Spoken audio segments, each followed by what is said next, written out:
sad. It looks like, yes, it's on fire. First off, I got to make a note about QuadLab, IRC, and the Rapidfire module. So as you may know, if you've ordered, the shipment that we were supposed to receive of the Rapidfire module, that was supposed to be the very first shipment that went out, actually went out after the 2 or 3 biggest retailers of quad parts.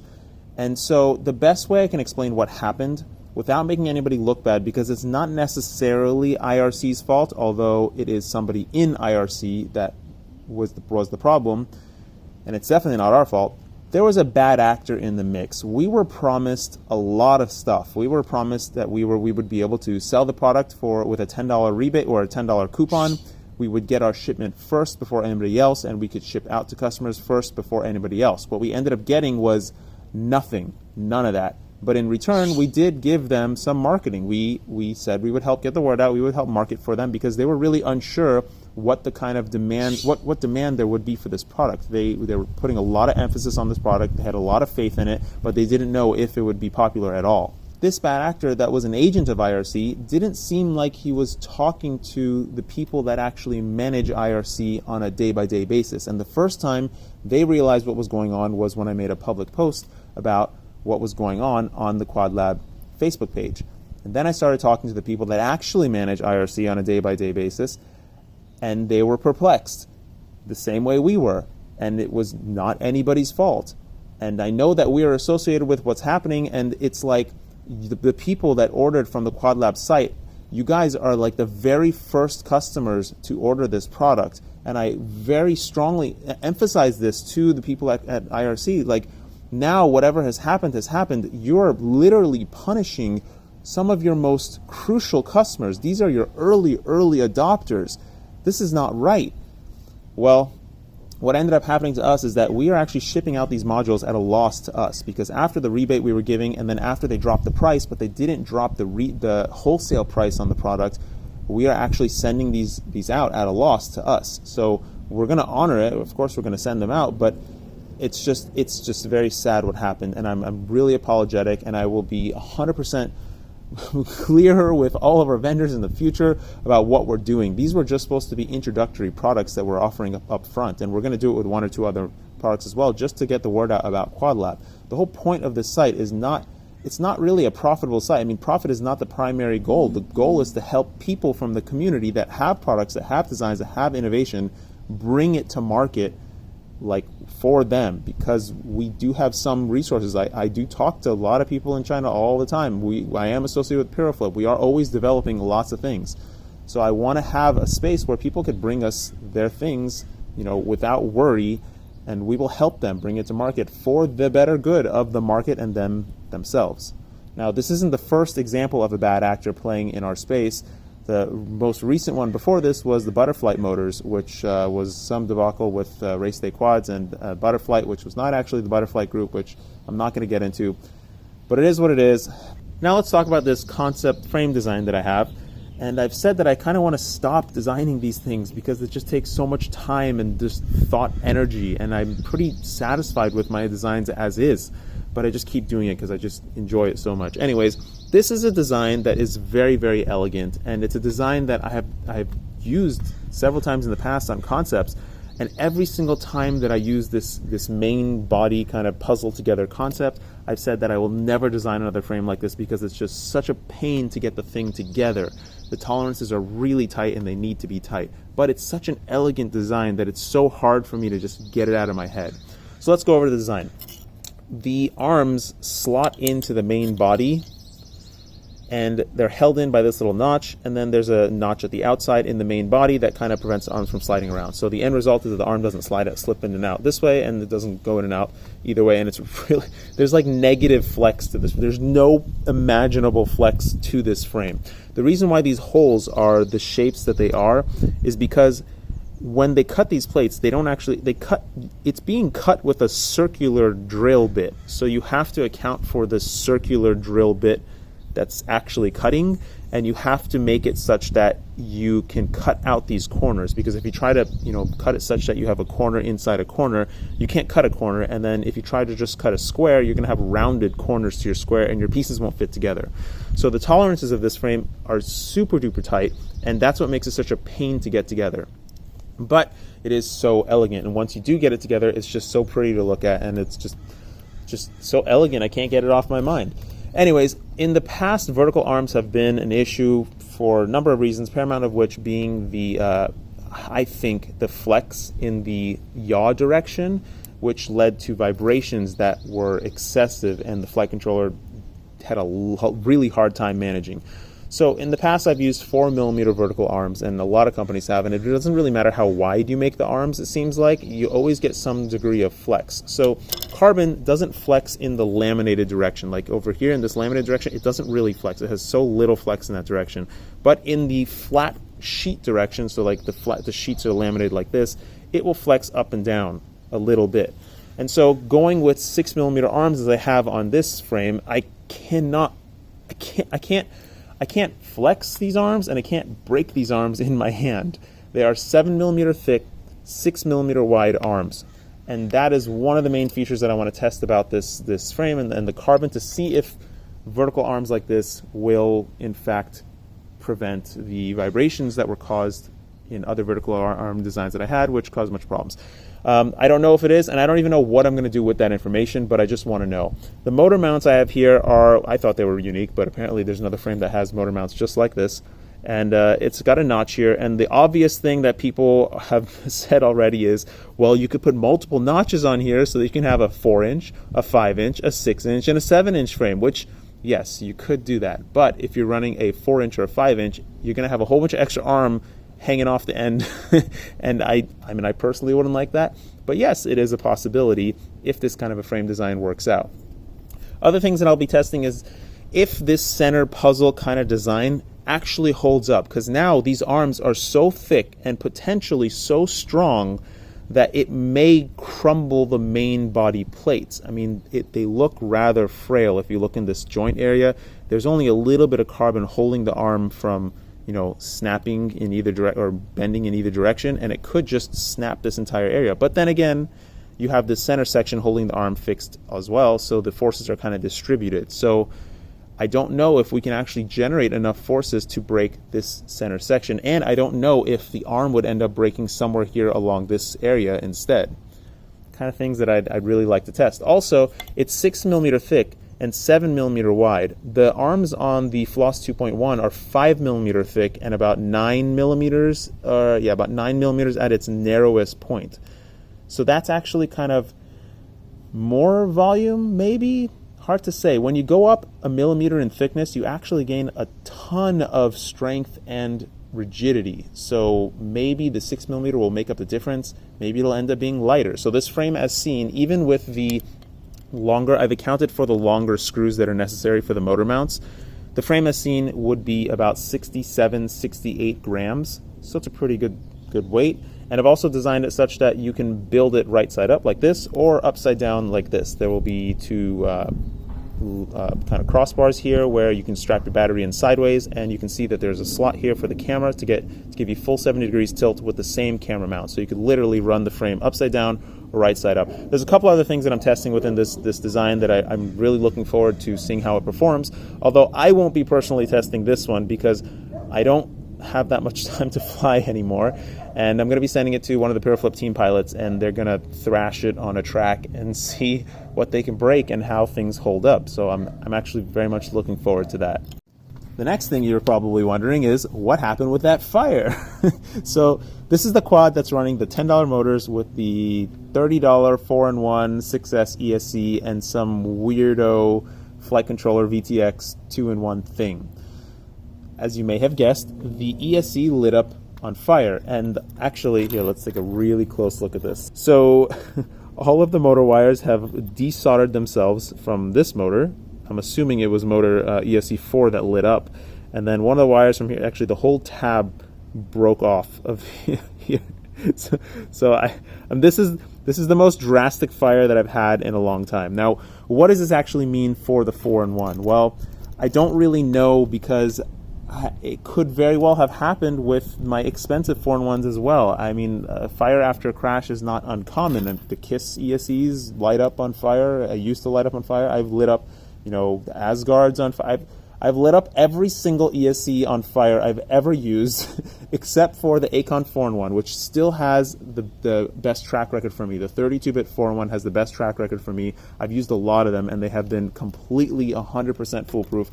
This is one of 3 4-in-1s that I have for 3 of these $30 4-in-1s that I have that I'm putting into use, and the others are doing great. I have actually thrashed this quad every day for about 3-4 packs, and most of the time on 5S, and it has held up beautifully. It just randomly happened that in this crash, which didn't even bend the motor, I got like tree gunk stuck in the motor, and I just cleaned it out, and the motor is fine, which $10 motors are holding up great. I don't know what it means.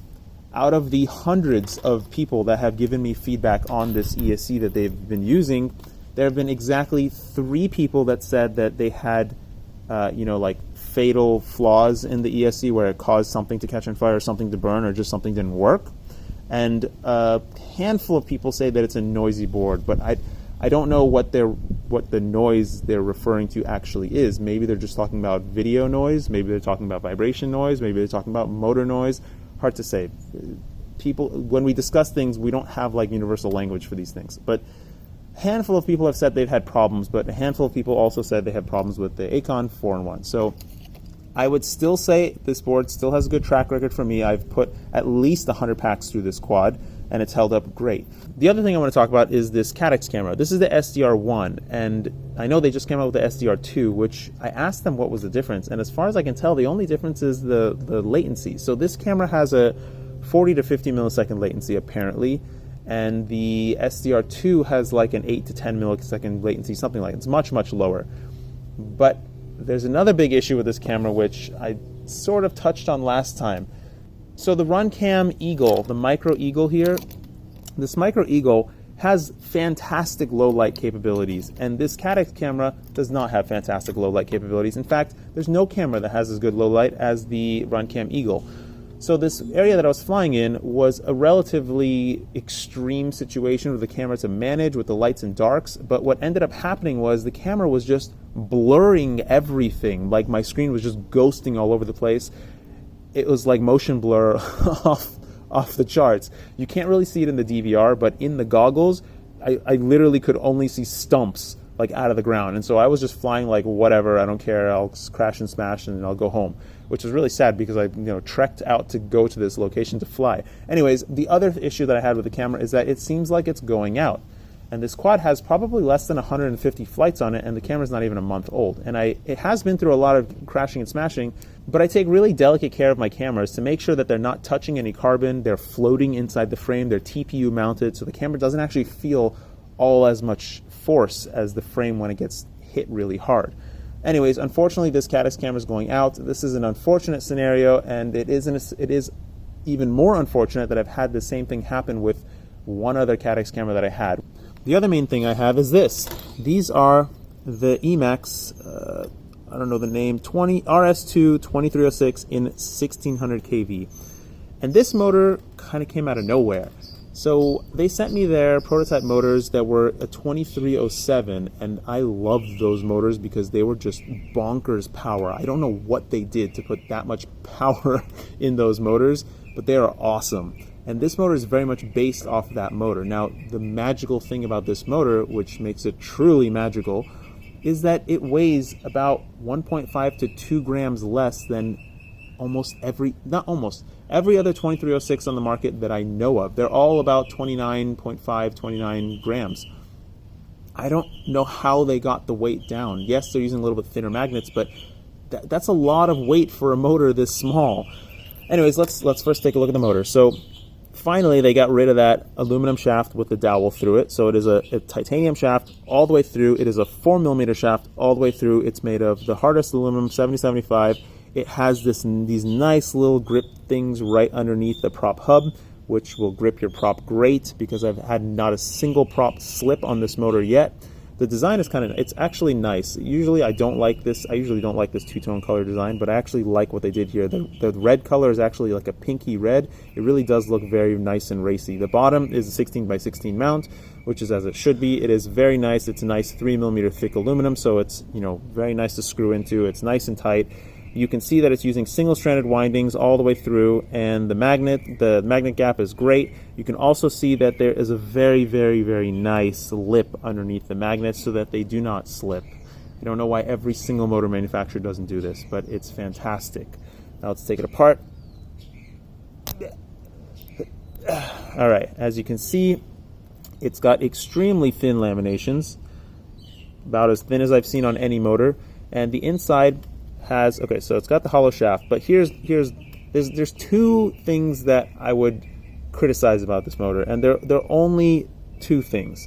One is I would really have liked to see a 9mm outer diameter bearing on the shaft, on the kind of the bearing, shaft bearing, and I would have liked them to use a stronger screw on the bottom. So the screws that come with the motor are not the strongest aluminum, and they're not impossible to strip. You can strip them, so you do have to be very careful. And if you are taking the motor apart, be sure to heat up that screw with your soldering iron before you unscrew it. That's going to break off the kind of Loctite glue inside there, and it's going to allow you to get the screw out much easier. So make sure you're using a really good tool that fits into the socket really nicely. It doesn't strip, and you can get the screw out very nicely. Thankfully, they do include a second screw, so if you do mess it up and you need pliers to like kind of unscrew it, you do have a backup screw. But I mean, that's a pretty easy thing to switch out.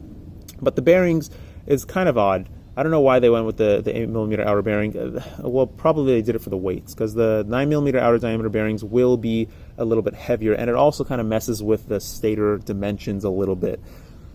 But yeah, these motors are exceptionally smooth, exceptionally powerful, and let's now talk about the performance. First, let's talk about 6S and the KVs in general. So we've tested the low KV versions of 2205, 2206, 2207, I've tested 2405, 250 whatever, and something else as well. I don't even remember, 2208 and whatever. What I found is that on all of these motors, their 4S versus 6S counterparts, it feels like, okay, people, I'm going to get a lot of crap for this, but it feels like the 6S counterpart has kind of less performance, has a narrower power band. I'm trying to avoid saying torque because that's a very elusive term, and I don't think many people really I don't even understand what it is, because it just props air, torque, doesn't really make total sense to me. Anyways, with this Emax motor, I think they have hit the KV, and they have balanced the magnets and the windings and the stator just immaculately. Like, everything about this motor is so well balanced, and the performance is so even and just well rounded on a 6S battery that I mean, it's amazing. They have really made this perfect balanced motor that kind of does everything right. It has the same feel as 4S on a 6S battery. It has great efficiency, it has the speed, and it does everything. So I think that this is probably one of the best 6S motors that I have tried to date, and I think the 6S one is the most special version of this motor. And another thing is, the motor works great on 4S too. So when I broke the other quad, all I had were a bunch of 4S packs with me and 2 6S packs. So I just started running 4S on the 6S quad, and I was surprised to find that it actually performs fine. I mean, it's definitely not fast, and it definitely doesn't have the same kind of pop, and I definitely had to adjust to how it performs, but it performs just fine, and I was getting like 7 minutes of flying on a 1300 pack. Anyways, overall, this motor, I mean, it's another product of the Emax team that's here in the US, in California, that flies with all of us, race at all the races that we go to. They are pilots, they know what they want, they know what everybody wants. This is just another product from them, and they're doing a fantastic job getting these products out. First with the first Baby Hawk, then the Baby Hawk R, now this motor, the Hawk 5, and they have a bunch of other products on the way as well. A bunch of really cool products on the way as well, which I'm really looking forward to. So these guys are doing an amazing job. Now let's take a look at this. This is the DVR Vtx from HGLRC. and it's a product that I've been asking a number of companies for, and this one from HGLRC is probably the best execution so far. There's the DVR, the standalone DVRs, the HM DVR that's all over Banggood, and then there's the RunCam version, and what you're watching right now is actually video directly from the DVR on this board. And there's a RunCam version, and then there's Foxeer is going to come out with one, and I'm sure there's like one or two other ones. And then one of the first ones I tried was the DTX03 by Eachine, which is actually pretty nice, but it has a really poor mounting system, and it just overall is not a great form factor. So this is the first product that is a full, VTX, all-in-one kind of thing with the DVR built in. It takes full 6S, it does full 500 milliwatt, it says, which I don't have a tester, but 500 milliwatt. Unfortunately, it still has a couple of fatal flaws, which I told them about, and I beg them to make this work like this. Unfortunately, if the battery gets unplugged, it does not save your recording. And to me, I mean, my battery doesn't really come unplugged that often, but when it does, I usually want to see that footage. It's really something that I think is necessary for this product to become popular. I haven't built it in a quad yet because I haven't built a quad lately in a couple of weeks. Actually, I've slowed down tremendously, but I am going to build this into my next quad, and the board looks like it's really good quality. It actually looks like it's really nice. Unfortunately, in order to start and stop recording, you do have to click this button, and I believe it does do smart audio or tramp audio or whatever that thing is, because it has the wire for it, and it actually says in the manual that it does as well. It's a nice board if you're looking for a DVR in one kind of thing with a 30x30 mount, which makes it very nice and easy to mount into whatever. This is a nice option. Unfortunately, you do have to click the button to stop recording. Oh yeah, one other thing. It has its own microphone on board, which is what you're hearing right now. This is the quality of the microphone on the board, and it's better than pretty much all the cameras or most of the VTXs that I've tried. It's definitely not GoPro quality, but it's nice that the audio quality is a little bit better than what we're used to.